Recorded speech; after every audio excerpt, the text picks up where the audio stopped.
The United Nations was going to vote, and it was an important vote in the UN General Assembly. While the subject was on what happened in Ukraine, the protagonist in this vote was India, and India's neutrality was on trial. We can tell you now that India has voted, India has in fact abstained. This was a vote to expel Russia from the Human Rights Council, and we've been tracking this vote live. And let me give you this context to help explain why this vote was so important. Since the war broke out, the United Nations has voted 9 times on Russia, and each time India has abstained. It has refused to side either with Russia or the West. Today was the 10th such vote, and it's not like the previous ones. This resolution is to remove a country from a United Nations agency, to remove Russia from the Human Rights Council. And for that you need a 2/3 majority, but there was a catch. Abstentions do not matter. Only those present and voting count. So if you abstain, it's as good as voting against Russia, and that's what Moscow has said. Moscow reminded all countries going into the vote that an abstention will mean that you're voting against Russia, and India, we are told, has abstained. An abstention will be considered an unfriendly gesture by Russia. So you're either with us or against us, and this did put India in a very tough spot. Voting in favor of the resolution was out of the question for India. It would be like openly condemning Russia. So New Delhi had 2 options, either abstain or vote against it, and India has decided on abstention. We have the answer now. But what happens once India abstains? It's definitely going to please the Western countries. That is one obvious consequence. Plus, it would be a vote on principles, and that is what India has followed throughout. Remember, Minister Jaishankar said in the parliament yesterday that we are in favor of peace. We are favoring neither the Russians nor the Americans. India was not going to vote against it. That would make the Russians very happy, but would have burned some bridges with the West. That's not something that India has done. So it's an abstention, and India perhaps would be looking at damage control to make the best of a bad situation. That's what New Delhi seems to have decided, and not get into camp politics. This was not a situation that could have been evaded, and India has so far said that it is not a party to this conflict and it just wants peace. It has said those same things again, that both sides should come together and talk. India also interestingly condemned the massacre in Bucha, calling it a massacre in so many words at the United Nations in a statement earlier this week. Now, first we heard the warnings and lectures from America, and now Russia is using the same language, and India has been subjected to both these camps. Neither side has really grasped India's position. It's not about picking one country or another. It's about picking your own country, and that is what New Delhi has tried to do. That is the essence of neutrality. And this vote has not changed that. It is a vote of circumstances, not a vote of politics. Now, enough countries are voting against Russia, we know that. Ever since this war began, even before the war began, even before the talk of the sanctions began, a lot of countries have spoken against Russia, condemned Russia, but that has not changed the fact that the war still continues on the ground. For the West, all of this has been symbolic. The Human Rights Council, the G20, it's all about scoring symbolic victories against Russia. On the ground, it doesn't change a thing. Remember, in 2014, Russia invaded Crimea. The West responded with one such symbolic move. They kicked Russia out of the G8. But what did that achieve? 8 years later, there is another war. And this time, it is not just Crimea. Russia is attacking the entire country. Now, here's what the West needs to do. They need to hit Russia where it hurts. This vote is all fine. India has abstained. They're possibly going to get Russia out of the United Nations Human Rights Council, which is fine. But does it affect Russia where it hurts them the most? Their oil and gas exports. Unfortunately, that's easier said than done. I'm going to show you some numbers tonight. On the left of your screen is Europe's military assistance to Ukraine. Look at that number, $1 billion. Next, you have Europe's gas payments to Russia, $38 billion. Do you see the difference here? 1 billion versus 38 billion. $1 billion to Ukraine, $38 billion to Russia. In fact, it gets worse. The military assistance to Ukraine was given over many months, but the gas payments are for 43 days. Basically, since the invasion began, this is the kind of money that Europe has given to Russia. In other words, every day Russia was bombing Ukrainian cities. Every day Russia was killing Ukrainian soldiers. Europe was paying them $900 million per day. How is this justifiable? How is this not bankrolling Putin's war? And it's not just European officials.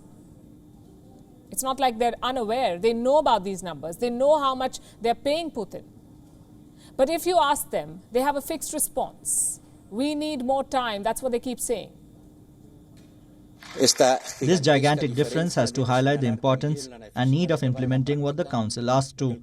We have to reduce energy dependence, and there is no doubt about the fact that the Commission will be a trailblazer and will lead this and will put forward the necessary measures to achieve this.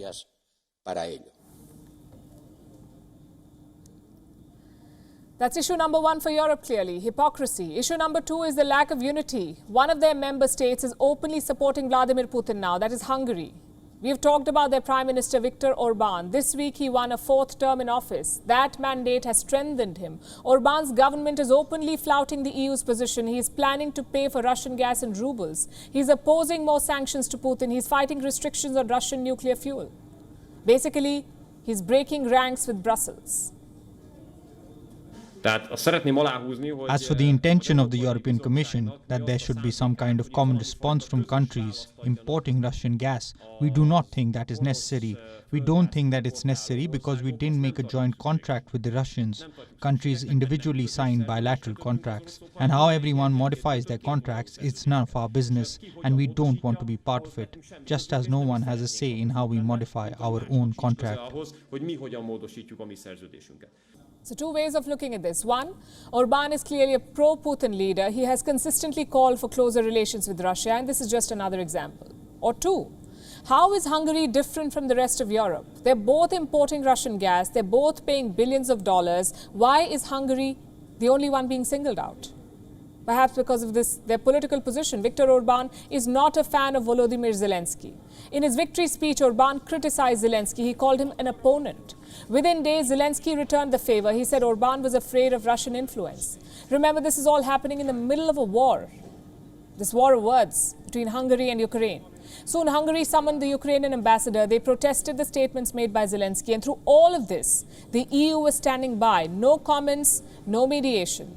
They let this public face-off continue.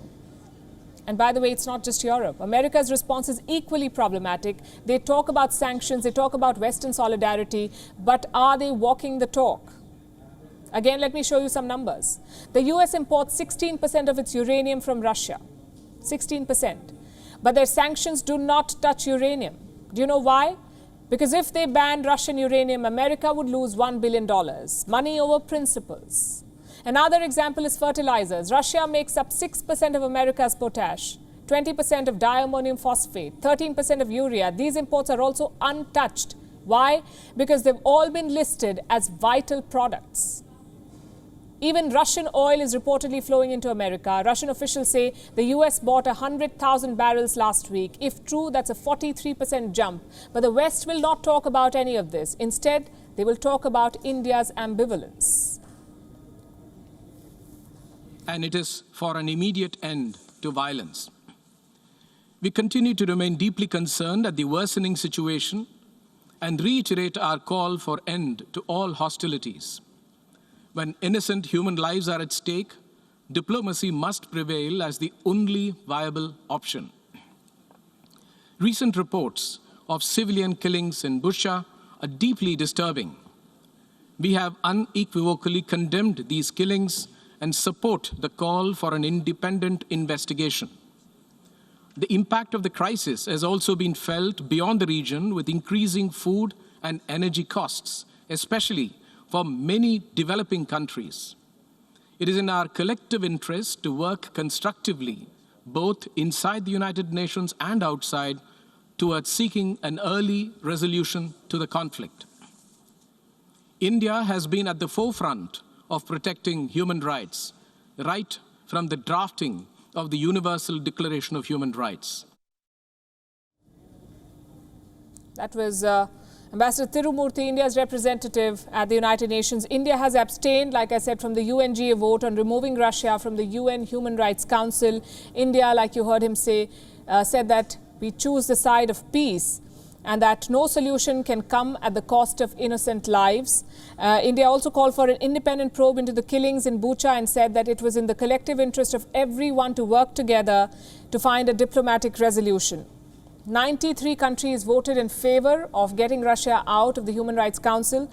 24 voted against and 58 countries abstained. India was one of them.